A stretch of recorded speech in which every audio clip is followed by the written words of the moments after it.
Hello guys, చాలా మంది message చేస్తూ అన్న ఫుల్గా జిమ్ చూపించు అని చెప్పారు. నేను ఫుల్ జిమ్ వీడియో పెడుతున్నాను చూడండి. ఈ రోజు అయితే మన జిమ్ గ్రాండ్ ఓపెనింగ్ అయితే జరిగింది.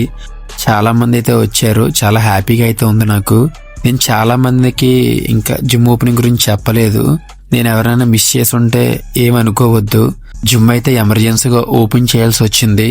మండే నుంచి జిమ్ రన్నింగ్ లో ఉంటది. మీరందరూ రండి, ఓకేనా? జిమ్ అయితే చాలా బాగా వచ్చింది. సేమ్ నేను ఎలా అనుకున్నానో ఆ లుక్ అయితే వచ్చింది. ఎందుకంటే ఈ జిమ్ గురించి నేను నా బ్రదర్స్ ఎంత కష్టపడ్డామో మాకే తెలుసు. దానికి తగ్గట్టే జిమ్ కూడా చాలా బాగా అయితే వచ్చింది. మండే నుంచి అయితే జిమ్ రన్నింగ్ లో ఉంటది. మీరందరూ రండి, ఓకేనా?